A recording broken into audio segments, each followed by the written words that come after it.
दोस्तों, आपका अपना चैनल लाइव टीवी लगातार एक एक तस्वीर दिखा रहा है। दिल्ली को लेकर कई तस्वीरें निकलकर अब तक सामने आई। शुरुआत में आम आदमी पार्टी ने बढ़त बनाई थी, उसके बाद भारतीय जनता पार्टी हावी होती हुई नजर आई और बीच में ये दिखाने की कोशिश की गई कि कांटे की टक्कर है। मैं फिर बता रहा हूं, ये आंकड़ा तब तक क्लियर नहीं कर पाएगी कोई भी गोदी मीडिया, उनका चैनल, जब तक चुनाव आयोग अपनी तरफ से अपनी वेबसाइट पर नहीं डालेगा। उसकी वजह भी मैं आज अपनी इस वीडियो में बताने जा रहा हूं। खबर सिर्फ इतनी भर नहीं है कि आम आदमी पार्टी सरकार बना रही है या नहीं बना रही है, या बीजेपी सत्ता में आ रही है या नहीं आ रही है।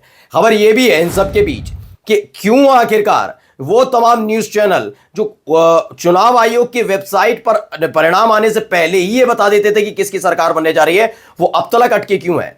क्योंकि 10 बजे से ज्यादा का वक्त बीत चुका है, 11 बजने बज गए हैं और इन सब के बीच अब तक तस्वीर साफ हो जाती थी। लेकिन अभी भी आगे बढ़त, पीछे बढ़त, ये आगे वो आगे, ये सब चल रहा है। इसके पीछे का पूरा खेल मैं आज अपनी इस वीडियो में दिखाने जा रहा हूं। नमस्कार, मैं हूं प्रज्वल गौतम और आप देख रहे हैं द लाइव टीवी।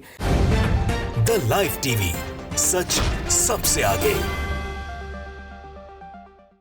पहले शुरुआत करेंगे ताजा आंकड़े से, जो ताजा आंकड़ा न्यूज 24 का भी आया। देखिए, 37 सीटों पर आम आदमी पार्टी के आगे होने का दावा न्यूज 24 कर रहा है। 31 सीटों पर भारतीय जनता पार्टी आगे है। इससे पहले भी जो मैंने आंकड़ा आपको दिखाया था, उस आंकड़े में मैंने आपको बताया था कैसे आम आदमी पार्टी को बहुत नीचे गिरा दिया था और 42-43 सीटों तक पहुंचा दिया भारतीय जनता पार्टी को। प्रचंड बहुमत की सरकार बनवाई जा रही थी आम आदमी पार्टी, भारतीय जनता पार्टी की। लेकिन मैं कह रहा हूं ना, एक वक्त आता है और उस वक्त के बाद आपको सच हकीकत दिखानी पड़ती है। तमाम न्यूज़ चैनल जो काम करते हैं, उन न्यूज़ चैनल्स में काम कर चुका हूं, 15 साल का मुझे भी एक्सपीरियंस है और मुझे भी मालूम है न्यूज़ चैनल के अंदर जब मैं काम करता था उस वक्त भी ये क्या खेल करने की कोशिश करते हैं। दरअसल इनको कोई कोड नहीं कर सकता कि आपके पास यह आंकड़ा कहां से आया। आम आदमी पार्टी को इतनी सीटें मिल रही है, इतनी सीटों पर आगे चल रही है, बीजेपी इतनी सीटों पर आगे चल रही है, समाजवादी पार्टी को इतनी सीटें मिलने जा रही हैं। ये आंकड़ा आया कहां से? इसे कोई कोड नहीं कर सकता। ऐसे में अपनी तरफ से आगे पीछे करने की कोशिश करते। इससे क्या फायदा हो सकता था और किसे फायदा और किसे नुकसान हो सकता है इन तमाम घटनाक्रम में जो 3, 4, 5, 6 घंटे चल रहे हैं, उसका भी वजह बताने जा रहा हूं। पहले ये देखिए, 31 सीटों पर बीजेपी आगे, ये दावा न्यूज 24 की तरफ से किया गया। 37 सीटों में आम आदमी पार्टी आगे, ये दावा है। उससे पहले यह दिखाया जा रहा था 41 सीटों पर बीजेपी आगे है। यानी कि अभी भी वही आंकड़ा दिखाने की कोशिश की जा रही है। बार बार बीच में उछाल ऐसा दिखाते हैं कि 41 सीटों पर बीजेपी आगे है। मैं फिर बता रहा हूं कि कोई सवाल नहीं कर सकता, कोई प्रश्न नहीं उठा सकता कि इतने बजे आपने ये कैसे दावा कर दिया था कि 41 सीटों पर बीजेपी आगे। मैं छोड़िए बीजेपी, अगर आम आदमी पार्टी को भी ये बताते हैं 50 सीटों पर आगे, तो इनसे दावा नहीं, इनसे पूछा नहीं जा सकता कि आपको कहते हैं हमारे रिपोर्टर ने हमें बताया कि वहां पर आगे चल रहा है, जबकि वहां ऐसा कुछ नहीं हो रहा होगा उस सीट पर, उस पोलिंग बूथ पर। ऐसा नहीं है। 28 सीटों पर आम आदमी पार्टी ये बताई गई थी आगे है, यानी सत्ता से बाहर जाने का ऐलान आम आदमी पार्टी के लिए कर दिया था। बीजेपी के लिए 41 सीटों वाला खेल है। देखिए वेबसाइट पहले मैं आपको दिखा दूं। शुरुआत में 6 सीटों पर बीजेपी ने को आगे बताया था। चुनाव आयोग की वेबसाइट बता रही थी कि 6 सीटों पर बीजेपी आगे है। वहीं आम आदमी पार्टी जो है उनको 2 सीटों पर आगे बताया गया था। यह भी एक दावा निकल, ये तो उसी की वेबसाइट है। फिर थोड़ी देर बाद आंकड़ा चेंज हुआ और 15 सीटों पर बीजेपी आगे है और आम आदमी पार्टी 4 सीटों पर आगे है। इस आंकड़े को उठाकर जो ये तमाम न्यूज चैनल है क्यों बीजेपी के आगे बढ़त बता रहा है, क्योंकि वो कह रहे हैं चुनाव आयोग ही जब इतना फेर बता रहा है तो हम भी करते चलते हैं। लेकिन बीच बीच में आंकड़ा बदलता है। देखिए, फिर बीच में कांटे की टक्कर दिखाई गई। एबीपी न्यूज की खबर देखिए, 35 सीटों पर बीजेपी आगे, आम आदमी पार्टी 34 सीटों पर आगे। यानी सोचिए, एक जगह बता दिया 28 सीटों तक पहुंच गई है आम आदमी पार्टी, यानी और खिसकती जा रही है और वो 41 से ऊपर चले गए, यानी 40 से ज्यादा सीटें बीजेपी जीतने जा रही है। इसका दावा किया जा रहा था, लेकिन एक समय आने पर इनको आगे आकर बताना पड़ा नहीं, अब कांटे की टक्कर है। 35 सीटों पर बीजेपी आगे और 34 सीटों पर आम आदमी पार्टी। चाहकर भी आम आदमी पार्टी को ऊपर उठाने की इसलिए कोशिश नहीं कर रहा है क्योंकि ये जानते हैं कि अगर ये किया गया तो जो दाव दूसरी तरफ खेलने की कोशिश की जा रही है पिछले 5-6 घंटे के भीतर, जो ये पूरा काउंटिंग के दौरान, वो बीजेपी का दाव खटाई में पड़ सकता है। इसीलिए सारा खेल किया जा रहा है।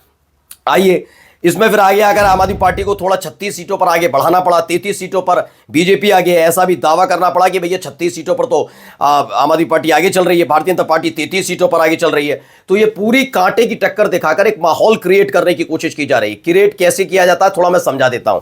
दरअसल आप देख ही रहे हैं, 2014 के बाद चुनाव न केवल होते हैं बल्कि हॉर्स ट्रेडिंग के लिहाज से होती है, जिसे हम ऑपरेशन लोटस के नाम से भी जानते हैं। कई राज्यों में क्या क्या हुआ है सबने देखा। ये 5-6 घंटे की जरूरत क्यों है? शुरुआत में आपने देखा कि 5 फरवरी तक तमाम तरह के आरोप प्रत्यारोप, चुनाव ये तमाम चीजें, और चुनाव वाले दिन क्या क्या हो रहा था वो भी सबने देखा। अलग अलग तस्वीरें, वीडियोस भी निकलकर सामने आई। भारतीय जनता पार्टी के किसी भी, बीजेपी के सोचिए, जब उड़ीसा में था, किसी और राज्य में हो रहा था, झारखंड में हो रहा था, तो बीजेपी के लोग शिकायत कर रहे थे, याद है? लेकिन दिल्ली में नहीं किया। आप कहेंगे दिल्ली में तो आम आदमी पार्टी की सरकार फिर शिकायत नहीं की, क्योंकि पुलिस जो है, प्रशासनिक अधिकारी जो है, वो किसके हाथ में है? पुलिस के सारे अधिकारी अमित शाह जी के हाथ में है, यानी केंद्र सरकार के पास है। और जब चुनाव कोई ऐसा थोड़ी ना आम आदमी को बैठा देते हैं, मुझे कह देंगे आओ भैया वो बन जाओ, निर्वाचन अधिकारी बन के वहां पर बैठ जाओ, पोलिंग बूथ पर बैठ जाओ। नहीं, अधिकारी ही बैठेगा ना। और अधिकारी विश्वस्त किसके हैं, भरोसेमंद किसके हैं, जवाबदेह किसके प्रति है, जिम्मेदार कौन है उनके लिए? वो केंद्र सरकार, दिल्ली में बता रहा हूं। तो ऐसे खेल में आपने देखा संजय सिंह है, तमाम आम आदमी पार्टी के नेता बाहर निकल कर बता रहे थे कि क्या क्या किया जा रहा है, एक घर में घुस रहे, तमाम चीजें हो रही थी।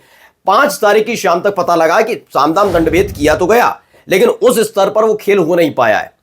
फिर एग्जिट पोल का सिफूगा छोड़ा गया। पता लगा वो एग्जिट पोल जो बनाया गया है, वो एग्जिट पोल बनाए इस आधार पर गया था कि तमाम बड़े चैनल, इस बड़े खिलाड़ी उतरे नहीं थे। उसमें यह बताया गया कि ये जो एग्जिट पोल है, ये एग्जिट पोल तैयार ऐसे करके किया जाए जिसमें बीजेपी को फायदा होता हुआ नजर आए, क्योंकि उसी के फौरन बाद एक आरोप अरविंद केजरीवाल की तरफ से लगाया गया। उन्होंने कहा कि उनके 16 विधायकों के पास, प्रत्याशी भी उसमें शामिल हैं, कुछ नए चेहरे भी हैं, 16 लोगों के पास जो चुनाव लड़े हैं, उनके पास फोन आया कि 15-15 करोड़ रुपए लीजिए, मंत्री पद का ऑफर।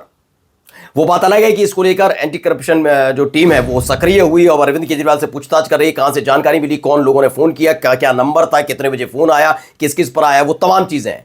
लेकिन ये खेल क्यों किया जा रहा है आप समझिए। दिल्ली विधानसभा चुनाव जब 70 सीटों पर हुआ, 70 सीटें इतनी बड़ी नहीं होती, और टेक्निकली जो है इसमें जो माहौल है हमारे यहाँ, ईवीएम है, टेक्नोलॉजीज है, इसमें बहुत तेज रफ्तार से इसकी काउंटिंग हो जाती है। और वो भी कम से कम न्यूज चैनल अगर बैठे हैं तो आप समझिए, अगर ये काउंटिंग शुरू होती है तो उसके 4 घंटे के भीतर तस्वीर क्लियर नहीं करेंगे, साफ साफ पता लग जाएगा किसकी सरकार है। लेकिन ये 3-4 घंटे क्यों ये बार बार कांटे की टक्कर आम आदमी पार्टी को हमेशा डूबा हुआ दिखाया कि नहीं गई, आम आदमी पार्टी की सरकार ही नहीं बना पाएगी, ये बार बार क्यों करने की कोशिश की जा रही है? क्योंकि इन 3-4 घंटों के भीतर एक नैतिक और मानसिक दबाव बनाने की कोशिश रहती है, चाहे वो इधर वाले हो उधर वाले हो। ये एक रहता है टेंशन में उस पार्टी के विधायक होते हैं जिनकी पार्टी नीचे जा रही होती है कि अगर ऐसा हुआ, अगर हम सत्ता, क्योंकि विधायक बनना नहीं, विधायक के आगे की भी लोग सोचते हैं कि विधायक हों हम, सांसद हों हम, लेकिन सत्ताधारी पार्टी से होंगे तो ज्यादा बेहतर रहेगा। सत्ताधारी पार्टी से होने का मतलब है काम आसानी से हो जाना, ताकत होना, पावर अपने हाथ में होना, अपने तरीके से अपने काम इलाके के करा लेना, ना भी कराए, मैं तो कह रहा हूं चलो विधायक को भी ना, लेकिन ताकत होती है। ऐसे में एक मानसिक दबाव पड़ता है कि मानसिक दबाव रहेगा कि जो भी पार्टी है, मानकर चलिए बीजेपी अगर बढ़त बनाई जा रही तो आम आदमी पार्टी के विधायकों पर एक मानसिक दबाव पड़ेगा, अरे यार हमारे यहां से तो सत्ता जा रही है, तो क्या वो वाला ऑफर ले लिया जाए, जैसा कि आरोप अरविंद केजरीवाल ने लगाया। और अगर ये बीजेपी के साथ किया जाए तो बीजेपी के विधायक बेचैन हो जाएंगे, प्रत्याशी बेचैन हो जाएंगे, अगर ऐसा ही है तो जीते जिताएं तो उधर। तो ये सारी चीजें, इसी चीज की कवायद पिछले 3 से 4-5 घंटे के भीतर हो रही है। वरना यकीन मानकर चलिए अब तक तस्वीर साफ नहीं होती, बल्कि क्लियर हो जाता है, पूरा हो जाता है कि हाँ ये सरकार इतनी ही सीटें हैं, 45 अगर दिखाएंगे तो ज्यादा से ज्यादा 43 हो जाएंगी या फिर 46 हो जाएंगी, अब 40 से नीचे नहीं जाएगा, ये तमाम चीज। लेकिन अब तक ये क्लियर नहीं कर पाए। जिस बीजेपी को ये 41, 42, 43 तक पहुंचाने की कोशिश कर रहे थे, देखिए खुद ही 33 सीटों तक लाने के लिए बैठ गए। ये तस्वीरें भी निकल कर सामने आ रही हैं कि अलग अलग जगह, देखिए 44 सीटों तक पहुंचा दिया था आम आदमी पार्टी की, तस्वीर भी आई थी, 44 सीटों तक पहुंचा दिया था बीजेपी को, 24 सीटों पर आम आदमी पार्टी खड़ी थी। तो ये तमाम चीजें लगातार कवायद की जा रही हैं। कवायद, फिर मैं कहूंगा अपने लोगों से, जो मेरे व्यूअर्स हैं, चुनाव आयोग का आंकड़ा आखिरी आंकड़ा होगा, क्योंकि ये खेल न्यूज चैनल के अंदर बैठकर क्यों कैसे खेला जाता है वो मुझे अच्छे से पता है। नमस्कार। द लाइव टीवी, सच सबसे आगे।